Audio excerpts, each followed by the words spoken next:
Good morning, all of you. Today we will see next point, that is Werner's coordination theory. That is Werner's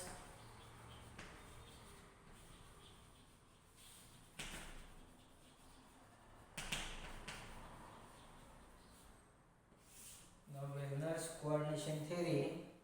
This can be studied as concerned with the complex formations. That is the scientist Alfred Werner at the age of 26. When the age of Werner is 26, that time he have put forward, that is the formation of the complexes, and therefore this theory is called as the coordination theory. And again, generally what happens here, this exactly he have studied this theory in 1893. He have prepared the complexes with the help of his theory. This theory is called as the Werner's coordination theory. And for this great work, he have been awarded the Nobel Prize in 1913. And therefore, generally what happens here, he have given that is the formations of the, you can see here that the complexes with the help of the central metal ions. And totally when we have taken as a central metal ion, it can be possesses different types of the you can say conditions, and these conditions he have explained in his theory. It is called as the postulates of the Werner theory. The postulates of the Werner theory can be most important. This can be studied for the central metal ions. We are going to see one by one as concerned to the postulates. Now when we have taken as a central metal ions, now here central metal ion, it can be possesses, that is Werner's theory, that is first postulate can be stated as every metal ion possesses two types of the valencies. When we have taken every metal ion possesses two types of valencies, that is the valencies are most important. Two types of the valencies are most important. One is called as the primary valency.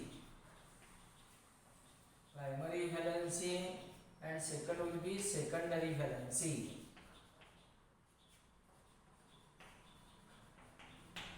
Now this is the first postulate which can be tells that the primary valency and secondary valency can be possessed by each and every metal ions. Means every metal tends to possess as two types of valency: primary valency, secondary valency.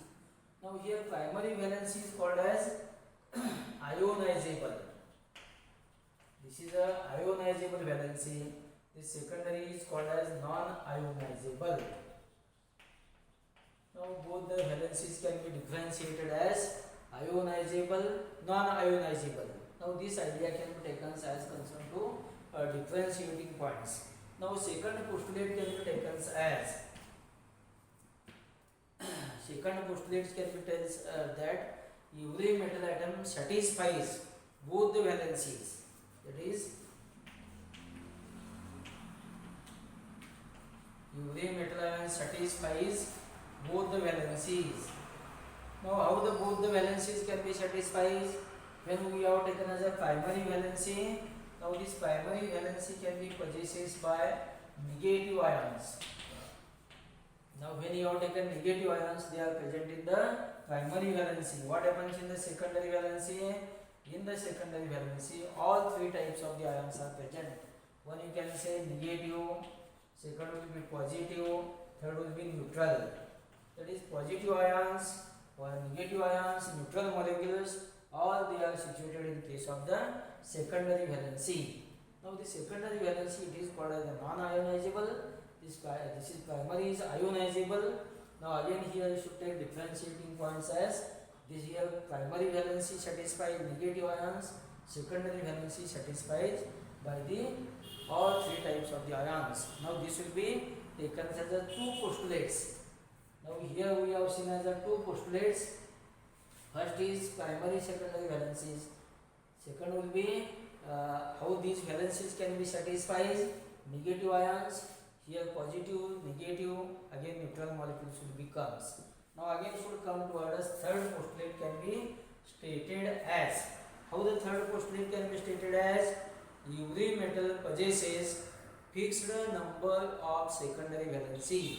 Now again it should come towards third will be every metal atom possesses fixed number of secondary valency, and this secondary valency is called as the coordination number.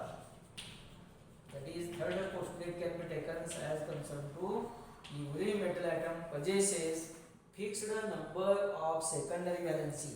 When we have secondary valency, this will be non-ionizable. Hence, this fixed number of secondary valency, when we have taken, it is called as the coordination number, and it can be stated as the metal atom. It will be possesses fixed number of, you can say here that secondary valency. It is called as the coordination number. This is the third postulate. Now again, fourth postulate can be taken.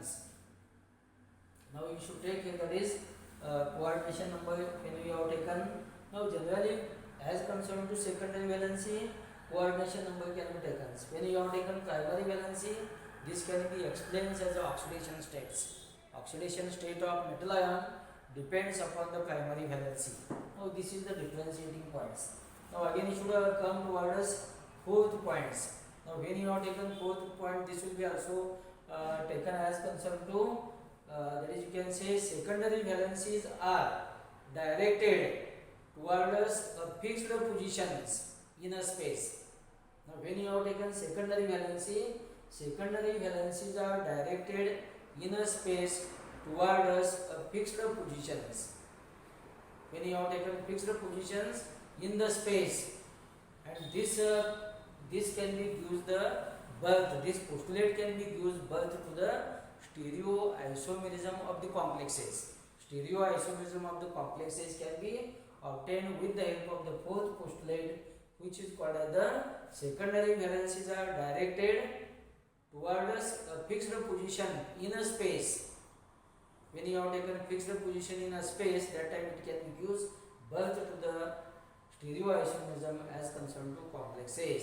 Now again, fifth postulate can be taken as, this fifth postulate can be given the information as concerned to ionization sphere. Again, coordination sphere. Now when you have taken that is each and every metal atom, it can be possesses two types of the spheres. One is called as the ionization sphere. That is, when we have taken here, that is, suppose we have taken this complex CuNH3 4. Again here you should take here that is SO4. This is a tetraamine copper second sulfate.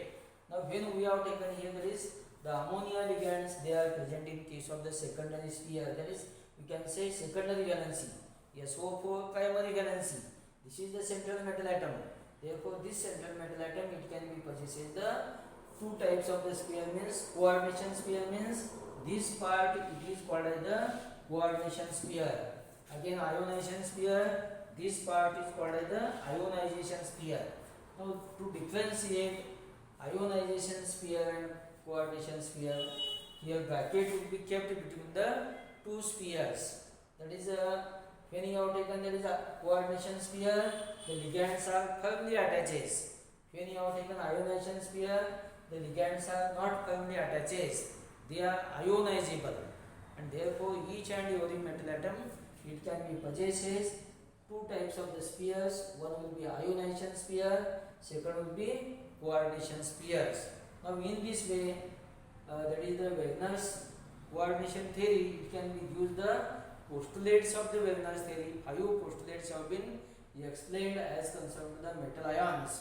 When you have taken copper, this is the central metal atom, it is the most important, and generally it can be possesses 5 types of the postulates. Now see here, that is first postulate will be two types of the valencies, primary, secondary, ionizable, non-ionizable. Second will be here satisfy each and every metal can be satisfied primary, secondary valence. Negative ions, all 3 ions. Third will be fixed number of the secondary valency, coordination spheres. Fourth will be here, that is the stereoisomerism can be obtained as concerned to, that is, you can say the secondary valencies can be directed in the space as concerned to, you can say fixed numbers, and therefore it is called as the, you can say, stereoisomerism can be obtained. Again last would be ionization and coordination spheres.